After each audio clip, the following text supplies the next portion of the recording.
Gente, papo reto e rasteiro. Como é que você faz a tua proposta no horários?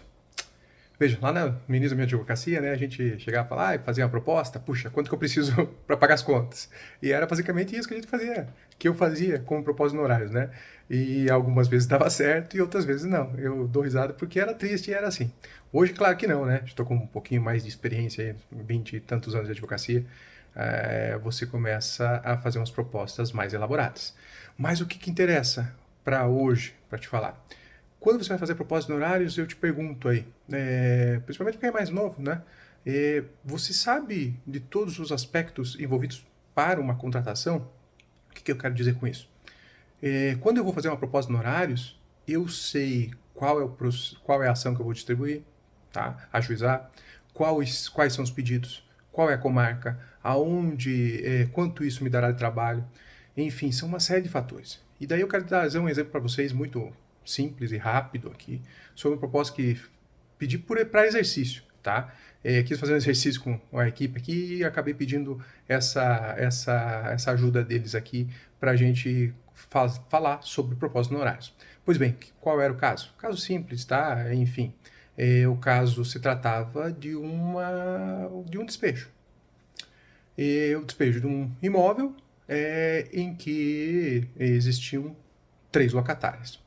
Pois bem, quando eu peço para alguém, aqui, um advogado mais novo, analisar, eu peço de forma proposital, tá? Eu fui um pouquinho sacana, né? Então, assim, eu peço para quê? Para que ele analise e me fale, quanto você cobraria nisso aqui? Mas sem qualquer ideia, sem ancorar ele, falar de valor mais alto, mais baixo, mais tanto, vale menos, vale isso, vale aquilo. Enfim, faça a sua proposta. E ele vai lá e faz a proposta, tá?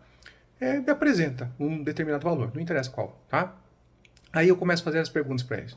Vejo, as mesmas informações repassadas para o cliente para mim, eu passo para essa pessoa, para esse advogado.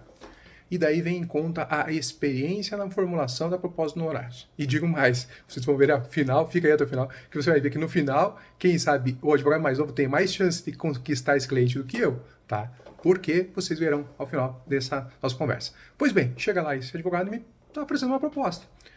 E eu começo a questioná-lo, tá? Tá, mas me conte, me explique, por que você chegou nesse valor? Aí ele começa, eventualmente, a falar, olha, eu cheguei nesse valor porque uma ação de despejo é assim, é assado. Eu falei, tá, mas quanto tempo que leva uma ação de despejo? Ah, doutor, se for, geralmente 3 anos, 2 anos, 5 anos. Eu falei, tá, mas qual comarca que nós vamos ajuizar? Bom, não vi, doutor. Falei, pois é, mas você tem que saber da comarca que você vai ajuizar. Por quê? Porque existem várias extremamente rápidas e existem várias extremamente demoradas. E se é mais demorado, te dá mais trabalho. Concorda comigo? Aí ele já começa a ficar preocupado. Pois bem, você viu aqui que uma das empresas que são locatárias, ela está em recuperação judicial? Ah, doutor, não vi. Pois é, você não viu. Então, se está em recuperação judicial, você tem que saber se é vale fazenda, se vão desistir, né? Aliás, não vale fazenda, falência e recuperação, ou vara de recuperação judicial, se for uma capital, lá nas varas de São Paulo, Rio de Janeiro, ou então uma vara civil. Tá? Então, você viu isso, porque isso influencia no tempo do trâmite da demanda. Depois, além disso, se ela está em recuperação judicial, esse crédito foi formado antes ou depois do seu pedido de recuperação judicial? Porque isso influencia na qualidade do crédito. Tá? E eu fui fazendo uma série de questionamentos com relação a isso.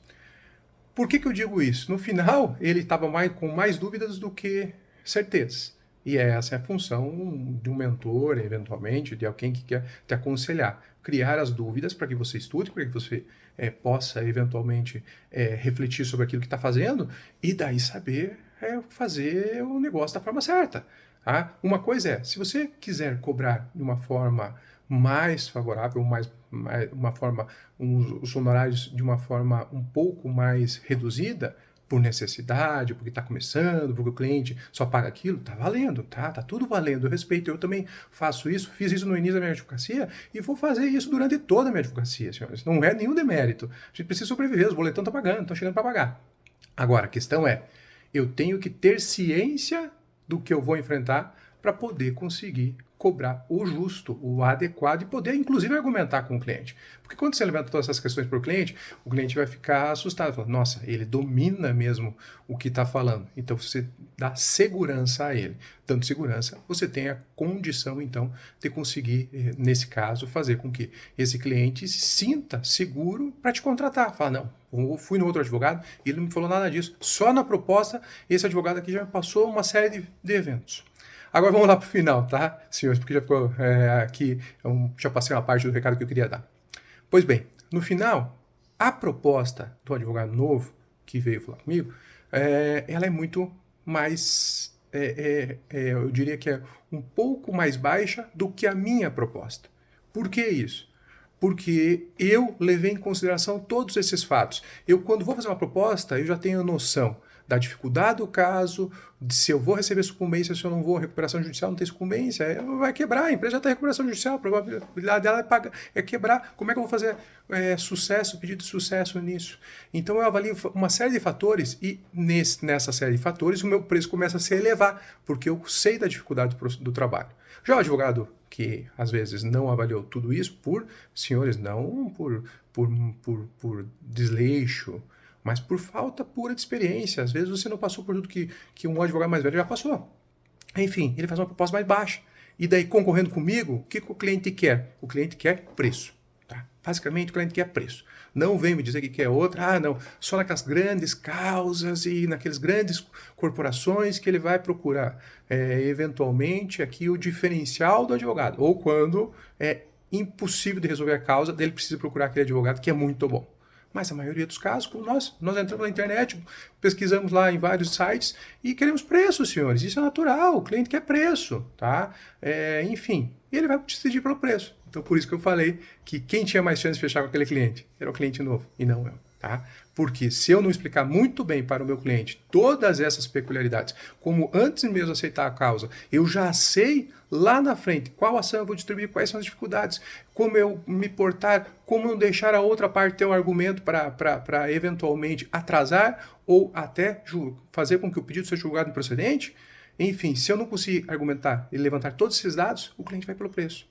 E ele tem o direito de ir pelo preço, tá? Porque ele imagina que é tudo igual, quando nós sabemos que a boa advocacia não é tudo igual. Pois bem, era essa experiência que eu gostaria de compartilhar com vocês. Se vocês acharem interessante, curta, compartilha, enfim, me segue nas redes sociais, Leonardo Agostinho 76, lá também no YouTube, Leonardo Agostinho 76, e vai passando mensagens aí sobre experiências na advocacia. Eu também gosto de saber dessas experiências para que a gente possa cada vez construir uma carreira mais sólida, como fazer sempre com que o nosso trabalho seja valorizado e, obviamente, que o cliente alcance o seu sucesso. Um grande abraço e até a próxima!